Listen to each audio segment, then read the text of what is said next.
बिस्मिल्लाहिर्रहमानिर्रहीम अस्सलाम वालेकुम। परदेसी न्यूज़ में खुश आमदीद। सऊदी अरब में कोरोना वायरस के केसेस बढ़ने के बाद सऊदी हुकूमत मुख्तलिफ़ इक़दाम उठा रही है ताकि इस कोरोना के वबा पर काबू पा लिया जाए। इन इक़दाम में फ़िज़ाई बंदिश भी है, जो 20 ममालिक से आने वाले गैर मुल्कियों का सऊदी अरब दाखिले पर पाबंदी है। इसके साथ साथ सऊदी हुकूमत ने फ़ील्ड ऑपरेशन पर काफ़ी ज़्यादा ज़ोर दिया है। कल भी कुछ पाबंदियाँ लगी हुई है और उसके साथ साथ चेकिंग इंतहाई सख्त कर दिया है। लेकिन इस वक्त सऊदी अरब में हुकूमत का और जो जितने हुकूमती इदारे हैं उनकी इस वक्त भी भरपूर कोशिश है कि लोगों को मुखालिफत देने की बजाय लोगों को समझाया जाए और समझाना भी एक अहसन तरीके से समझाया जाए। आपको अभी मैं कुछ वीडियो दिखाऊंगा। ये फील्ड ऑपरेशन की है जो चेकिंग के दौरान ये तमाम वीडियोस ली गई है। इनमें भी आप अगर इन पुलिस वालों की रवैया देखें तो ये इंतहाई खुश अखलाकी के साथ लोगों को मुखालफा देने की बजाय लोगों को समझाया जा रहा है कि आप एक कोरोना वायरस की वबा के जो एहतियाती तदाबीर है उस पर अमल करें और कौन सी जगह पर कौन सा अमल करना है, कौन सी चीज़ का एहतियात करना है, वो भी पूरा तरीक़ाकार समझा रहा है। तो ये है सऊदी अरब का एक बेहतरीन कानून।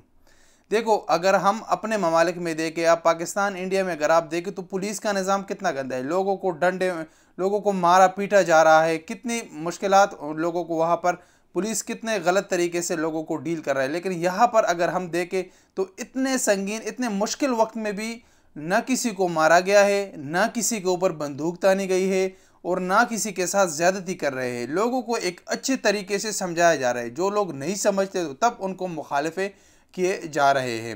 तो आप ये वीडियोस देखें और उसके मुतालिक अपनी कीमती राय का इजहार कमेंट्स बॉक्स में ज़रूर कीजिएगा। अस्सलाम वालेकुम वरहमतुल्लाहि वबरकातुहू। لأهمية المحافظة على الصحة العامة، الجهات الأمنية بمدينة الرياض تتابع تطبيق الإجراءات الاحترازية في مواجهة فيروس كورونا المستجد كوفيد 19 ومتابعة تعليق تقديم خدمات الطلبات الداخلية في المطاعم والمقاهي وما في حكمها.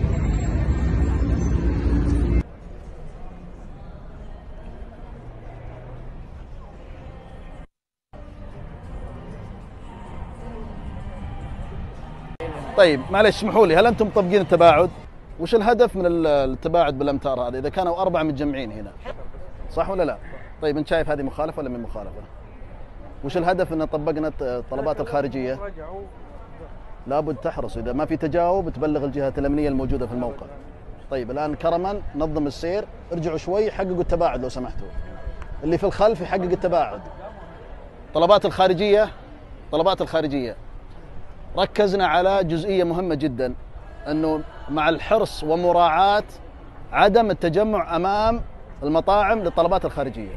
وجودكم 4 أشخاص هذا مخالفة. أبى منك إثباتك، الله يرضى عليك، وإثباتك. ولو سمحت أبغى المسؤول في المنشأة، يعني شوف الأخت اللي واقفة الحين على العلامة، الأخ اللي واقف مطبقين التباعد. أنتم هنا 4 5 متجمعين في مكان واحد. الآن القرار طبق من الساعة 10 مساء، عدم السماح بتناول وجبات في المطاعم أو المقاهي داخلية، وأصبحت الطلبات خارجية، مع مراعاة عدم التجمع أمام المداخل. صح ولا لا؟ إحنا رصدنا ملاحظة قبل شوي، تجمع 4 أو 5 أشخاص هنا في المكان هذا وما طبقوا التباعد الموجود بينهم. هذه تعتبر مخالفة، خصوصا أنها صدرت اليوم، وإحنا الآن مضطرين أن نخالف الأشخاص ونخالف المنشأة، لأن المنشأة ما التزمت بالشيء هذا. لا احنا والله حاطين جارد ومهتمين. طيب هل نفذ الشباب بسيارة واحدة؟ لا يعنينا مدى العلاقة بالأشخاص بقدر ما يعنينا تطبيق التباعد الفردي بين الأشخاص كبشر، كمجتمع، كأفراد مجتمع. حتى لو كانوا في 4 أو 5 جايين سوا ما يعني هذا أنهم يدخلون سوا، ما ندخلهم احنا، أو كانوا أنا عارف ما يدخلون، ولكن يتجمعون. واجب علي. بس موقفكم الآن إذا كنتوا في موقع أكثر من 5 أشخاص هذا يعتبر مخالفة، حتى لو كنتوا لابسين الكمامة. تواجدكم بالتقارب هذا خطأ. إذا كنتوا أنتم مثلا مجموعة أشخاص ما لكم علاقة بالآخرين وعددكم 3، ابعدوا شوي يمين أو ابعدوا شوي يسار، طبقوا التباعد أيا كان. ما في نزاعة الكمام في مكان عام، لأنها مخالفة، تحرر لها مخالفة بقيمة 1000 ريال، نزع الكمامة وعدم ارتداء بالشكل الصحيح. شوف الله يرضى عليك، احنا نطبق النظام على الكل، النظام معلن للجميع. لطالما استمريتوا في مكان عام،